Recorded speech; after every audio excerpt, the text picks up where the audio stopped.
अंतहस्थ, कंठोस्थ तथा शिवस्वरूप मंत्र का वर्णन, अघोरास्त्र मंत्र का उद्धार, विघ्नमर्द नामक मंडल तथा गणपति पूजन की विधि।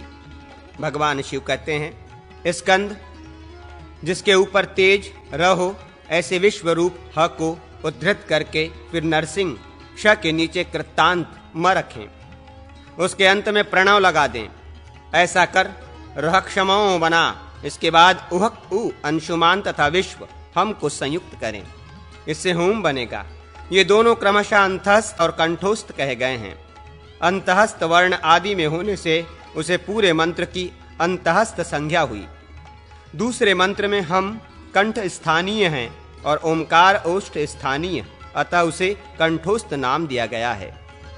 इनके अंत में नमः जोड़ देने से ये दोनों मंत्र 4 अक्षर वाले हो जाते हैं, यथा ओम रह क्षमो नमः, ओम हुम नमः। विश्वरूप हकार कारण माना गया है, उसे 12 मात्राओं से गुणित करें।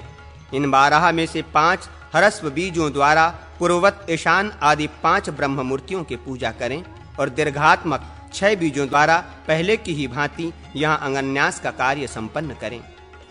अब अघोरास्त्र मंत्र का उद्धार करते हैं। ह्रीं लिखकर इसे 2 बार स्फुर स्फुर लिखें। इसके बाद इन दोनों के आदि में प्र जोड़कर पुनरुल्लेख करें। प्रस्फुर प्रस्फुर, तत्पश्चात कह, वम और बंध, इन तीनों पदों को 2-2 बार लिखें। फिर 2 बार घातय लिखकर अंत में ओम फट का उच्चारण करें। सब जोड़ने पर ऐसा बनता है, ह्रीं स्फुर स्फुर प्रस्फुर प्रस्फुर, घोर घोर तरनरूप, चट चट चट, प्रचट प्रचट, कह कह, वम वम, बंद बंद, घातय घातय, हुम फट। 51 अक्षरों का मंत्र है। इस प्रकार अघोरास्त्र मंत्र होता है। इसके विनियोग और न्यास आदि की विधि श्री विद्यारण्य तंत्र के 30वें श्वास में दृष्टव्य है। अब शिव गायत्री बताई जाती है। महेशाय विघ्नहे महादेवाय धीमहि तन्नः शिव प्रचोदयात्। यह शिव गायत्री ही पूर्वाध्याय में कथित प्रासाद मंत्र का 8वां भेद शिव रूप है। संपूर्ण अभिष्ट वस्तुओं को सिद्ध करने वाली है। यात्रा में तथा विजय आदि के कार्य में पहले गण की पूजा करनी चाहिए, इससे श्री की प्राप्ति होती है। पहले चौकोर क्षेत्र को सब ओर से 12-12 कोष्ठों में विभाजित करें। ऐसा करने से 144 पदों का चतुष्कोण क्षेत्र बनेगा। मध्यवर्ती 4 पदों में त्रिकोण की रचना करके उसके बीच में 3 दलों से युक्त कमल लिखें। उसके पृष्ठभाग में पदिका और विथि के भाग में 3 दल वाला अश्वयुक्त कमल बनावें। तदनंतर वसुदेव पुत्रों वासुदेव, संकर्षण और गद, जो 3 दल वाले कमलों से सुशोभित हैं, पाद पट्टिका का निर्माण करें। उसके ऊपर भाग मात्रा के प्रमाण से एक वेदी की रचना करें। पूर्वादि दिशाओं में द्वार तथा कोण भाग में उपद्वार की रचना करें। इस प्रकार द्वारों तथा उपद्वारों से रचित मंडल विघ्ननाशक है। मध्य में जो कमल है वो आरक्त वर्ण का हो। उसके बाहर के कमल भी वैसे ही हों। विथि श्वेत वर्ण की होनी चाहिए। द्वारों का रंग अपने इच्छानुसार रख सकते हैं।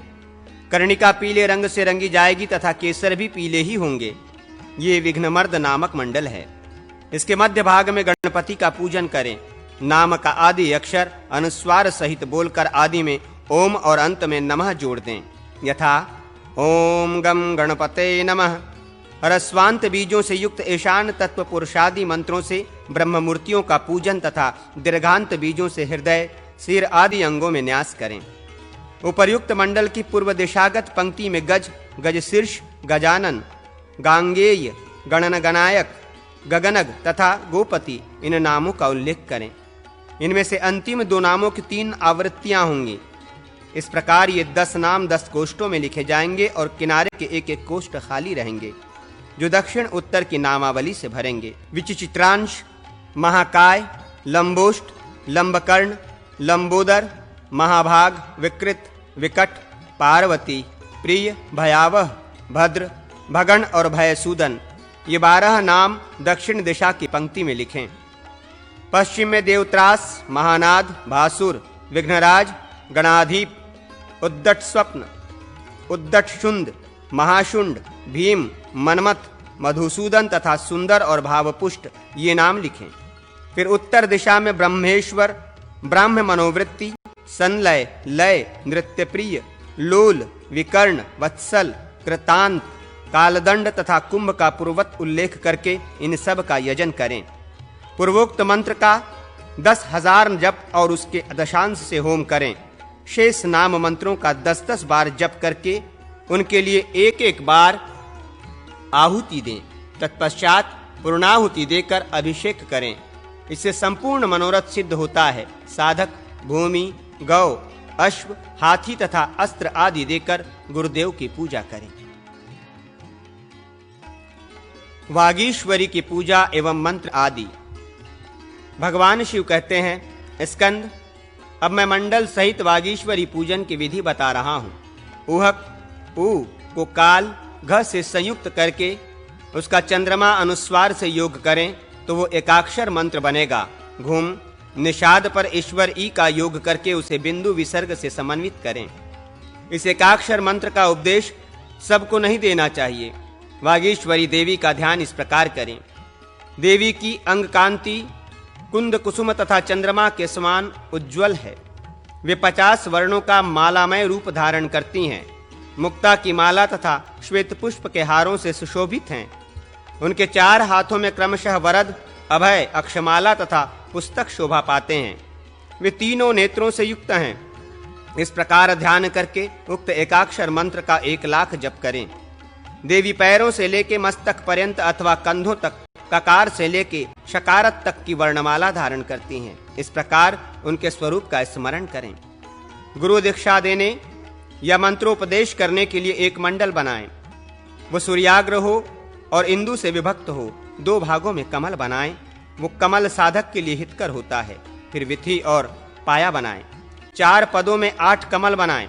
उसके बाह्य भाग में विथि और पादिका का निर्माण करें। 2-2 पदों द्वारा प्रत्येक दिशा में द्वार बनाएं। इसी तरह उपद्वारों का भी निर्माण करें। कोणों में 2-2 पट्टिकाएं निर्मित करें। अब 9 कमल वर्णाब्ज तथा दिशाओं से संबद्ध कमल श्वेत वर्ण के रखें।